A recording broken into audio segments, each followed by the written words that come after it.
And you spoke to another leader from the Democratic Party for some of his career. Throughout his 24 years in U.S. Congress, the former Connecticut Senator Joseph Lieberman worked hard to maintain the good relations between Washington and Jerusalem. The veteran Democratic lawmaker who famously endorsed Republican John McCain over Obama in the 2008 U.S. elections and then later became an independent was in Israel this week to receive the Guardian of Zion Award from Bar Ilan University. Had a few other former recipients were Elie Wiesel, for example. i24 News diplomatic correspondent Tal, you sat down with Lieberman this week. Let's take a look at your report. Senator Lieberman, thank you for speaking with us. Pleasure. You arrive here just a week after the new Israeli government has been sworn in, and many in the world and in the United States have expressed concerns from the makeup and ideology of Netanyahu's new government. Are you concerned? Well, in the end, am I concerned about the makeup of the new government? You know, it's not my business. What I am concerned about is making sure that U.S.-Israel relations not only stay where they are, but frankly get better. And part of that is the commitment that Prime Minister Netanyahu has made to a two-state solution. And more generally, the importance, in my opinion, of Israel being on the initiative in regard to the peace process with the Palestinians. I know how difficult, realistically, it is today to achieve a peace with the Palestinians for various reasons, but no one should ever be able to say of an Israeli government that they have not been trying hard to achieve a just peace. But we do see a process of Israel losing support amongst various sectors and publics in the United States, if we're talking about the Democratic Party, if we're talking about minorities, if we're talking about the young generation, or even American Jewry itself. Many of them complain that there's a contradiction between their support of Israel and their liberalism. How do you settle that contradiction?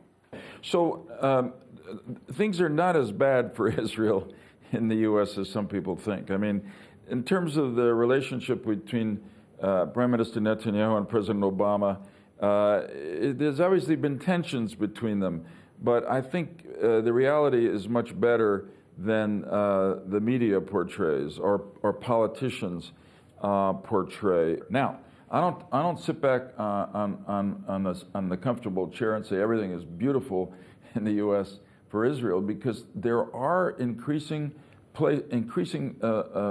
concerns about places, some within the left of the Democratic Party, some on college campuses, where people are not now reflexively pro-Israel. And I think one of the things that we have to do, and I speak of this as a Democrat, is that we have to remind people in America who raise these questions about Israel that Israel is by far the most liberal country in the Middle East. It's a country of the rule of law. It's a country that recognizes human rights, diversity of population, free expression. There's a lot of aggressive politics here in Israel, but no government locks up its opponents the way it happens in other countries around the world. You were one of the staunchest supporters of Netanyahu's Congress speech, but eventually, when we look back, how much impact do you think it really had? Did it not have any counter effect by creating a sort of partisan divide on Israel and Iran? I thought the speech itself was compelling and actually help to build opposition to the negotiations that are going on now, if they don't get better, with Iran about their nuclear program. I mean, everything in Washington today is partisan, so the reaction to Prime Minister Netanyahu's speech was partisan. But take a look at the vote in Congress a couple of weeks ago, and that vote was overwhelmingly bipartisan and overwhelmingly positive. And I think that some of the arguments that Prime Minister Netanyahu made to Congress helped to build that ultimate consensus. Frankly, I wish that President Obama would do with Prime Minister Netanyahu what he just did with the leaders of the Gulf Cooperation Council and invite Prime Minister Netanyahu to Camp David to just sit together and hash out some of the differences between them. That's the only way to get it to a better place. And then to talk about specific actions that both of them can take to build more confidence in the other. Because the U.S. and Israel need each other. I mean, Israel needs the U.S. more than the U.S. needs Israel. But in a Middle East that is now as unstable as it is, Israel remains the only ally which the U.S. knows will be with us in a time of conflict or crisis, and we don't want to jeopardize that. How much do you think the Obama administration shares or bears responsibility for the current situation in the Middle East? The Obama administration didn't create Islamist extremism and terrorism, but there's no question that the position that the Obama administration has taken since it came into office, that, as the president puts it, he wanted to get America out of wars, not get America into wars, has resulted in a perception that America is pulling back. And when America pulls back, America's enemies jump in. And that's what has happened here in the Middle East. The extremists, now expressing themselves through the Islamic State, are on the move. Iran is on the move. I mean, it's now playing a dominant role in Syria, Iraq, Lebanon, and Yemen, and some role in Afghanistan. And you know, we're good.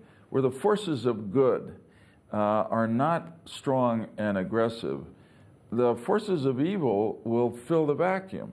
And I fear that that is what has happened here in the Middle East. So looking ahead to the 2016 presidential race, how much do you think Israel will become a campaign issue?